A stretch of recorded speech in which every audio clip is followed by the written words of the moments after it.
다 같이 묵상 기도로 하나님 앞에 나아가겠습니다. 함께 기도하겠습니다.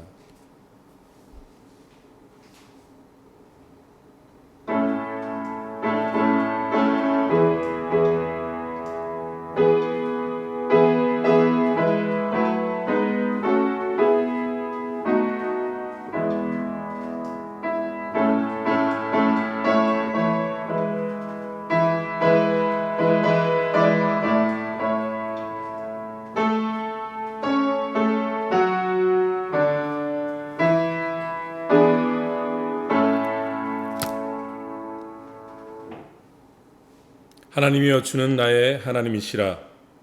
내가 간절히 주를 찾되 물이 없어 마르고 황폐한 땅에서 내 영혼이 주를 갈망하며 내 육체가 주를 앙모하나이다. 사랑과 은혜가 풍성하신 하나님, 오늘 이 아침 예배로 주님 앞에 나아가기를 간절히 소원하는 하나님 백성들, 그들의 심령 가운데 임재하시고 그들의 기도와 찬송 가운데 함께하여 주시옵소서. 예배의 처음과 끝을 주님께서 붙들어 주실 걸 믿사옵고 감사하신 우리 주 예수 그리스도의 이름으로 감사기도 드리옵나이다. 아멘. 성시교독 제28문 함께 교독하시겠습니다. 시편 63편의 말씀입니다.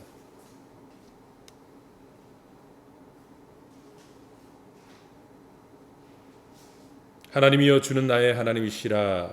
내가 간절히 주를 찾되 물이 없어 마르고 황폐한 땅에서 내 영혼이 주를 갈망하며 내 육체가 주를 앙모하나이다. 내가 주의 권능과 영광을 보기 위하여 이와 같이 성소에서 주를 바라보았나이다. 주의 인자심이 생명보다 나음으로 내 입술이 주를 찬양할 것이라. 이름으로 나의 평생에 주를 송축하며 주의 이름으로 말미암아 나의 손을 들리이다. 골수와 기름진 것을 먹은 것 같이 나의 영혼이 만족할 것이라. 나의 입이 기쁨 입술로 주를 찬송하되 내가 나의 침상에서 주를 기억하며 새벽에 주의 말씀을 작은 소리로 엎드릴 때에 하오리니 주는 나의 도움이 되셨음이라. 내가 주의 날개 그늘에서 즐겁게 부르리이다. 아멘. 다 같이 사도신경으로 함께 신앙 고백하시겠습니다. 전능하사 천지를 만드신 하나님 아버지를 내가 믿사오며 그 외아들 우리 주 예수 그리스도를 믿사오니 이는 성령으로 잉태하사 동정녀 마리아에게 낳으시고 본디오 빌라도에게 고난을 받아사 십자가에 못 박혀 죽으시고 장사한 지 사흘 만에 죽은 자 가운데서 다시 살아나시어 하늘에 오르사 전능하신 하나님 높이 앉아 계시다가 저리로서 산자와 죽은 자를 심판하러 오시리라. 성령을 믿사오며 거룩한 공회와 성도가 서로 교통하는 것과 죄를 사하여 주시는 것과 몸이 다시 사는 것과 영원히 사는 것을 믿사옵나이다. 아멘. 찬송가 21장으로 함께 영광의 찬양을 올려드리겠습니다.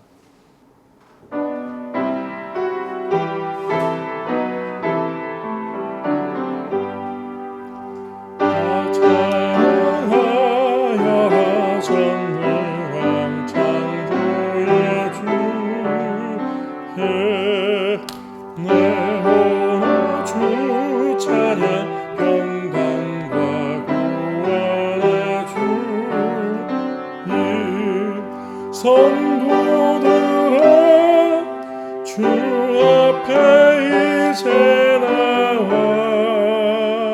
즐겁게 찬양하여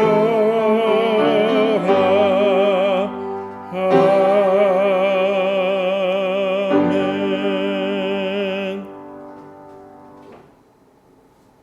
우리 다 같이 기도 드리실 때에 저희를 대표해서 유진영 사모 기도 인도해 주시겠습니다. 함께 기도하겠습니다. 사랑의 하나님 아버지, 저희들을 생명의 조장으로 인도하시고 영원한 생명의 물가로 인도하시는 하나님, 이 시간 주님 앞에 나와 엎드려 경배하오니 우리의 예배를 받아주시옵소서. 또 한 주간의 시간들을 주님 앞에 내려놓습니다. 우리의 행동과 생각과 언행들이 말씀과 일치하지 못하고 각자 자기의 길로 갔음을 고백합니다. 하나님의 말씀이 기준이 되어야 함에도 세상의 기준에 따르고 세상의 원리에 따랐습니다. 다시 거룩하신 주님 앞에 섰사오니 긍휼과 사랑으로 용서하여 주옵시고 하나님 앞에 거룩한 백성이 될 수 있도록 은혜해 주시옵소서. 참 소망이신 하나님, 코로나가 장기화되어 다시 확진자 수가 많아지며 많은 사람들의 생활과 일터와 모든 것이 악화되어 가고 있습니다. 이로 인해 하나님을 향한 열정이 식어지지 않도록 인도하여 주시옵소서. 저희들의 연약함으로 하나님께 나오지 못하는 시간들이 길어지고 있습니다. 가정에서나 어디에서나 예배드리는 장소를 허락하여 주옵시고 어디에 있든지 하나님 앞에 신실한 예배자로 삶을 살아가게 하시고 하나님의 큰 은혜를 기억하며 감사하는 성도들이 되게 하여 주시옵소서. 교회에 나가지 못한다는 이유로 믿음이 약해지거나 그것을 핑계 삼아 신앙이 퇴보되지 않도록 붙잡아 주시옵소서. 날마다 말씀을 읽고 들음으로 신실한 자녀의 삶을 되게 하시고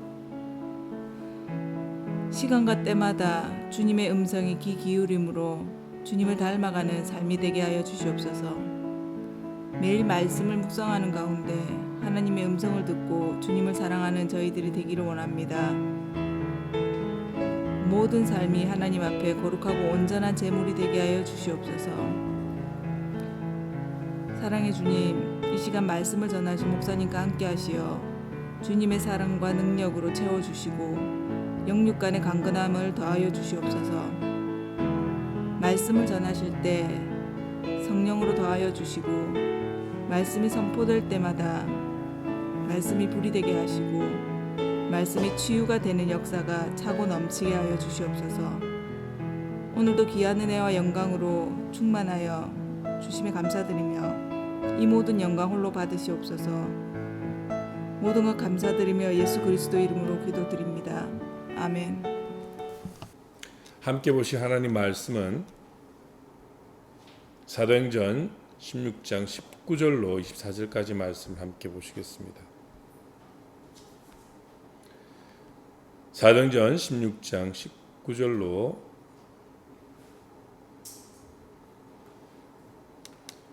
24절까지 말씀을 제가 봉독해 드리겠습니다. 여종의 주인들은 자기의 수익의 소망이 끊어진 것을 보고 바울과 실라를 붙잡아 장터로 관리들에게 끌어갔다가 상관들 앞에 데리고 사서 말하되 이 사람들이 유대인인데 우리 성을 심히 요란하게 하여 로마 사람인 우리가 받지도 못하고 행하지도 못할 풍속을 전한다 하거늘 무리가 일제히 일어나 고발하니 상관들이 옷을 찢어 벗기고 매로 치라 하여 많이 친 후에 옥에 가두고 간수에게 명하여 든든히 지키라 하니 그가 이러한 명령을 받아 그들을 깊은 옥에 가두고 그 발을 착고에 든든히 채웠더니 아멘. 사도행전 강해오는 16장 말씀을 저희가 함께 나누며 이 말씀 가운데서 무엇이 진리를 가리게 하는지, 진리를 방해하는 것이 무엇인지를 함께 고민하고 생각하는 시간을 가져보겠습니다. 바울의 열정적인 선교와 그의 이방 세계를 향한 복음에 대한 그의 모든 수고와 노력들이 다양한 결과를 가져왔습니다. 땅끝까지 복음이 전해지는 그런 기적 가운데 그 지역마다 다양한 복음에 대한 반응을 보였습니다. 적극적으로 복음을 수용하고서 복음 가운데 변화된 그런 지역과 사람들이 있는 반면에 하나님 말씀인 이 진리를 받기를 거부하고 오히려 이 진리를 핍박하고 감옥에 가두고 그들이 가지고 있는 공격적인 반응을 이 진리와 복음 앞에서 행했던 것을 우리는 또한 살펴볼 수가 있습니다. 복음을 억압하고 모함했던 그들의 마음속에 복음 앞에 스스로 저항이 되었던 그들의 행동의 동기가 무엇일까? 우리는 이것을 살펴볼 때에 복음의 이 선포되는 과정에서 그들이 저항하고 그들의 진리 앞에 서지 못하고 진리 앞에 도전했던 가장 큰 원인을 살펴본다면 바로 그것은 자기들의 설 영역을 잃게 될 때 그들은 그렇게 반응했다는 것입니다. 또는 자신들의 부끄러운 모습이 진리 앞에 드러나는 것을 두려워하고 자신의 이익이 진리 앞에 무방비 상태로 노출되는 것이 그들에게는 가장 큰 두려움이었던 것 같습니다. 그러다 보니 그들은 수단과 방법을 가리지 않고 하나님 말씀이 전해지는 것을 막았습니다. 복음이 전해지는 그 자리에서 그들은 스스로 그 복음에 그 진리에 저항하는 자로서 섰었고 그 진리를 가두고 핍박하는 자의 자리에 섰던 것입니다. 전해지는 그 복음의 내용이 진리인지 그것이 거짓인지에 대해서는 관심이 없었습니다. 그들이 오로지 복음이 선포될 때 보였던 반응은 그것이 이익인지 손해인지 자신의 입지를 공격하는 것인지 아니면 자신의 입지를 공고히 하는 것인지 자신의 영향력을 빼앗아가는 것인지 자신의 영향력을 더 지켜 세울 수 있는 방안인지 그들은 거기에만 모든 행동의 기준을 맞췄습니다. 그래서 복음이 자신들에게 전해지고 진리가 전해졌을 때 그것이 자신들의 이익과 자신들의 입지를 흔들어 놓는 것이라면 그것이 진리이든 거짓이든 관계없이 그 전해지는 것에 대해서 그들은 그 사건을 그 현실을 도전으로 받아들였습니다. 그들의 이 모든 행동에서 복음의 적대적인 감정을 품고 복음을 핍박했던 가장 큰 원인이 결국은 자신들에게 있었다는 것입니다. 오늘 본문에서는 우리는 귀신 들린 여종에 대한 이야기를 함께 보았습니다. 이 여종이 귀신의 힘을 입어서 사람들의 점을 치주고 다른 사람들의 운명을 말해주는 그러한 일을 했던 것 같습니다. 이 여종을 데리고 있는 주인들은 이 여종을 통해서 많은 수익을 얻었고 자신들의 이익을 이 귀신 들린 여종을 통해서 얻었던 것 같습니다. 그런데 문제는 이 여종을 바울이 귀신들의 사로잡힌 그 억압으로부터 해방시켜 준 데서 생겨납니다. 귀신 들린 여종의 그 고통을 앓고서 바울이 그 귀신을 쫓아내고 그 여종이 귀신으로부터 노임을 받게 되었을 때 그 사실에 그 기적 앞에 기뻐하고 즐거워해야 할 터인데 이 귀신 들린 여종의 현실에 대해서는 주인들은 아무런 관심이 없었습니다. 주인들이 안타까워하고 주인들이 분노한 것은 바로 그 여종을 통해서 수익을 얻을 수가 있었는데 경제적 이익을 얻을 수가 있었는데 그 여종의 귀신을 쫓아내버리니까 더 이상 여종은 예언을 할 수 없게 되었고 점을 칠 수 없게 되었고 결국 그들은 이 여종을 통해서 얻었던 수익을 포기해야만 했습니다. 그러다 보니까 그들은 분노했습니다.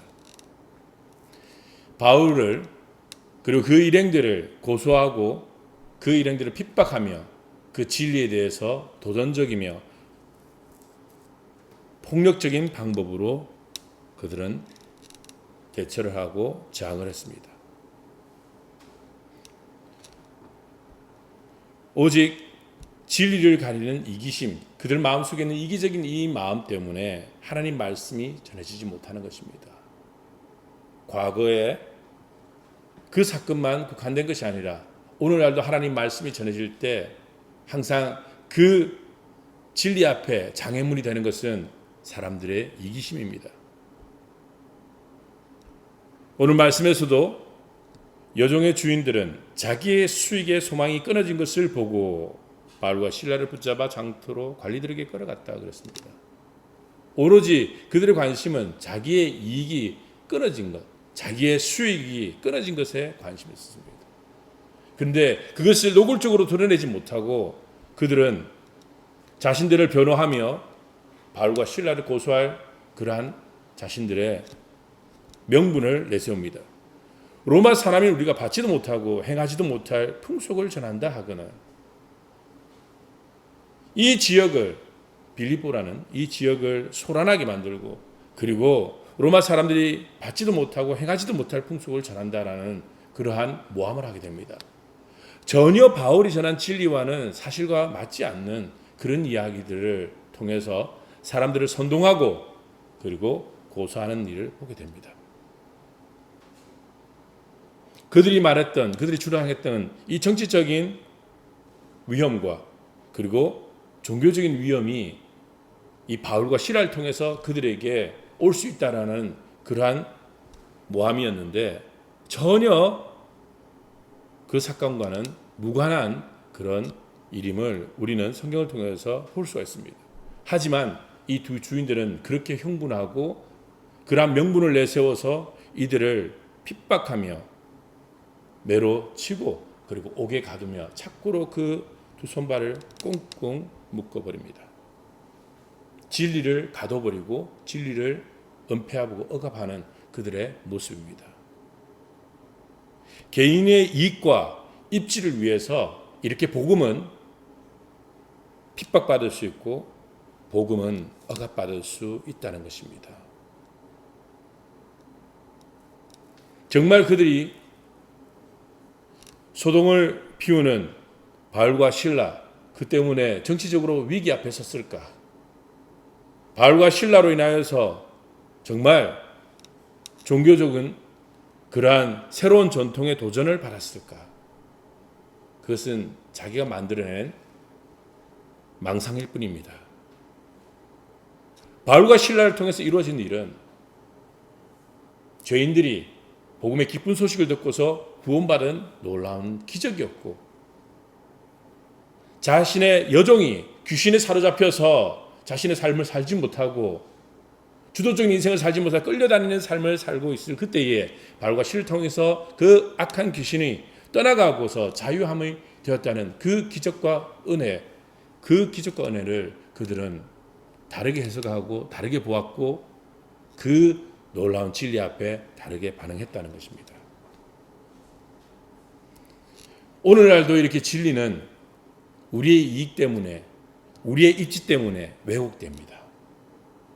하나님 말씀은 우리에게 끊임없이 진리로 다가오지만은 그 진리를 진리로 받아들이는 사람들이 있는 반면에 자신의 이익 때문에 자신의 영향력에 대한 도전으로 받아들이고서 진리를 핍박하고 억압하는 사람들이 있다는 것입니다. 최근 우리는 코로나 사태로 인하여서 많은 위기를 경험하고 있습니다. 교회적으로도 다양한 문제의식을 인식하고 이것을 극복할 수 있는 방안들에 대해서 우리가 고심을 하고 있습니다. 이 코로나 위기를 통해서 교회가 긍정적으로 이 변화를 수용하고서 이 코로나 상황을 극복하는 교회들도 있지만 부정적인 영향을 세상에 주며 오히려 부정적인 모습으로 대처하는 교회들도 적지 않다는 것입니다. 저는 최근에 한 교회의 사례를 보았습니다. 정교인들의 기본소득을 나눠준다는 교회였습니다. 아주 이상적이고 어떻게 이게 가능할지라고 생각하면서 그 기사를 봤는데 내용은 이렇습니다. 2월 이후로 계속해서 온라인 예배로 진행되는 예배를 하다가 그 교회가 교인들이 없는 그 교회를 유지하기가 쉽지 않았나 봅니다. 임차비를 내야 했고 그리고 보증금을 내야 했던 그 교회 입장으로서는 더 이상 오프라인 교회를 유지하기가 그들에게는 역부족이었던 것 같습니다. 그래서 교인들이 결정한 것은 무엇이냐면 예배를 인근의 교회가 아닌 카페를 대여해서 그곳에서 함께 예배를 드리고 그전까지 유지해왔던 교회 건물과 교회에 대한 임차의 모든 부담금을 다 포기하고서 그것을 오히려 그 남는 금액들을 교인들에게 기본 소득으로 나눠주는 일을 선택했다는 것입니다. 한 달에 1인당 30만 원씩 해서 6개월 동안 그 보증금과 임차비를 함께 나누면서 기본 소득으로 줬다는 겁니다. 성도들의 경제적인 어려움이 점점 커지자 교회가 아주 어려운 결정을 했습니다. 예배를 드릴 처소를 스스로 포기한 것입니다. 그들이 생각할 때에 장소가 성전이 아니라 예수 안에서 함께 모이는 그 공동체가 성전이고 하나님 앞에 나오는 믿음의 그 사람의 결단이 곧 성전이라는 것을 강조하는 것입니다. 건물이 예배의 처소가 아니라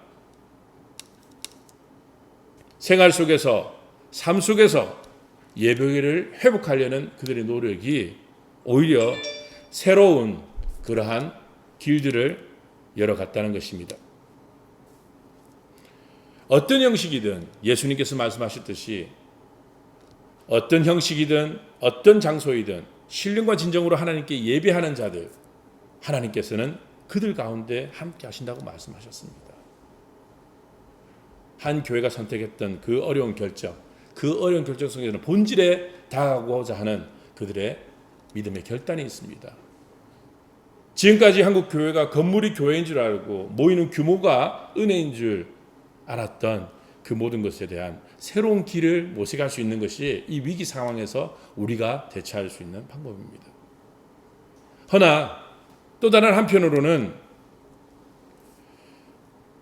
교회들이 사회적 저항에도 불구하고 대면 예배를 고집하고 집단 이기주의적인 예전과 전통적 예배를 고집하는 교회들이 있습니다.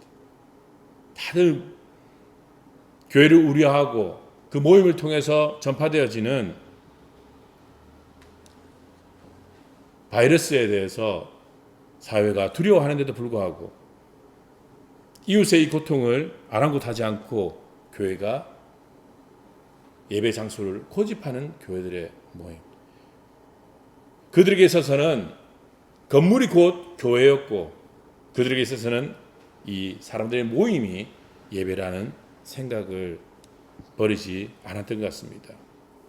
어쩌면 이것이 한국 교회 대부분의 생각일지 모릅니다.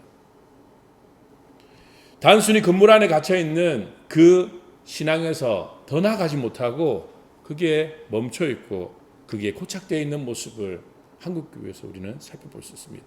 오히려 이 코로나 상황을 통해서 더 본질적인데 진리 안에 우리가 다가가길 원합니다. 오해이길 바라지만은 사회에서 교회를 바라볼 때 교회가 이 대면 예배를 고집하는 것, 모이기를 고집하는 것이 헌금을 위한 것이라는 이야기를 합니다. 모든 교회가 그러한 이유로 모이기를 원하는 것이 아니기를 간절히 바라봅니다. 하지만 이 비난을 우리가 피할 수가 없습니다. 대통령과 목사님들의 그 간담회에서 어느 목사가 이런 이야기했습니다.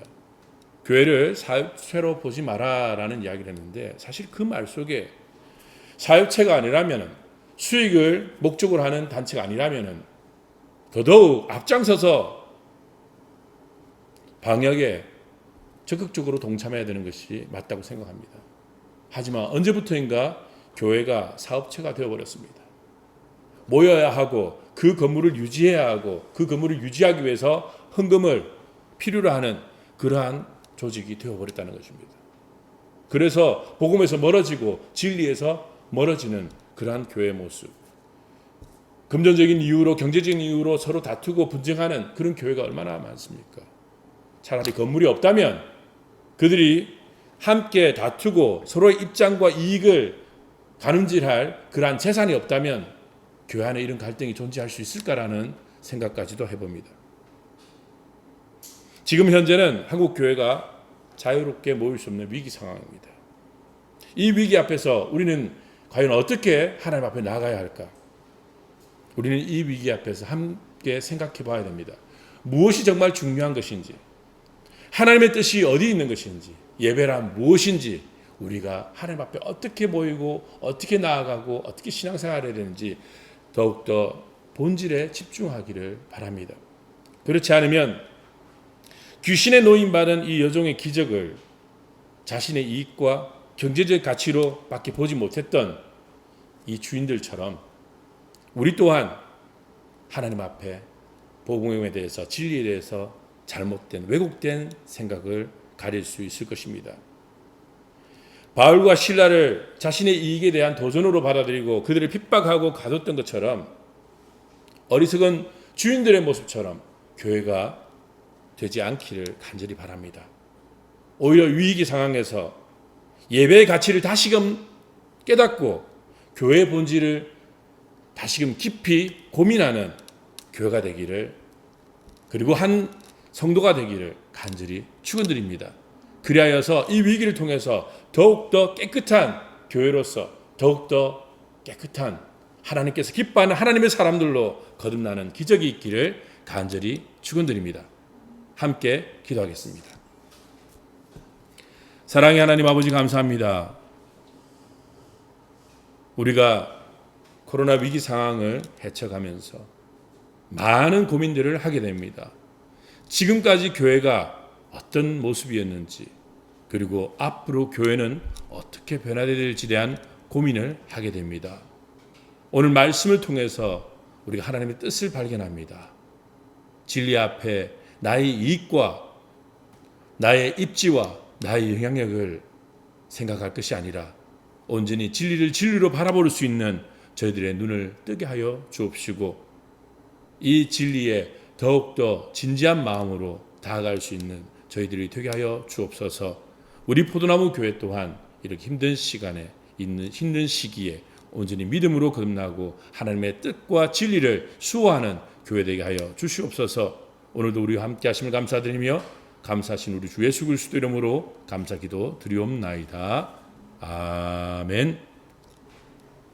찬송가 366장 함께 찬양드리겠습니다.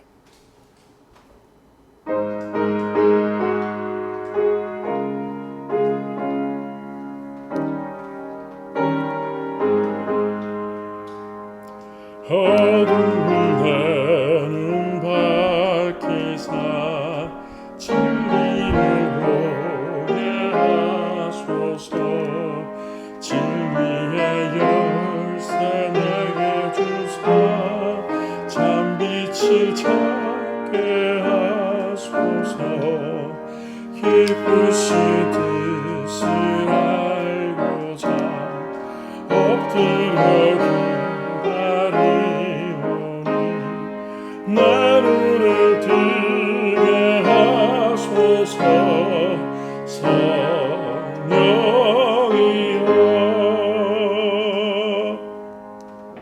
아멘. 교회 소식을 함께 알려드리겠습니다. 지금 교회가 온라인 예배로 모든 예배를 대체하고 있습니다. 이 비대면 예배로 우리가 함께 모일 때도 각 가정에서 함께 찬양하며 예배에 동참해 주시고, 다음 주에도 특별한 상황이 아니면 온라인 예배로 진행될 것 같습니다. 우리 각자 교회 단축 톡을 통해서 알려지는 교회 소식들에 여러분 긴밀히 응답해 주시고, 그리고 이 힘든 시간 믿음으로 또 개인의 하나님과 독대하는 그러한 시간들로 여러분 시간을 채워주시기 바랍니다. 주기도문으로 다 같이 함께 기도하겠습니다. 하늘에 계신 우리 아버지여, 이름이 거룩히 여김을 받으시며 나라의 마옵시며 뜻이 하늘에서 이루어진 것 같이 땅에서도 이루어지이다. 오늘날 우리에게 일용할 양식을 주옵시고, 우리가 우리에게 죄진 자를 사준 것 같이 우리 죄를 사하여 주옵시고, 우리를 시험에 들게 하지 마옵시고 다만 악에서 구하옵소서. 내게 나라와 권세와 영광이 아버지께 영원히 싸움나이다. 이제는 우리를 구원하신 우리 주 예수 그리스도의 은혜와 하나님 아버지의 극진하신 사랑과 성령님의 감화 감동하시고 교통하신 역사가 믿음 안에서 온전히 교회의 본질을 회복하기를 소원하는, 그리고 진리를 진리로 바라볼 수 있는 눈을 뜨기를 간절히 소원하는 우리 포도나무 교회 식구들과 그들의 가정 위에 이제로부터 영원토록 함께 하시기를 간절히 축원드리옵나이다. 아멘.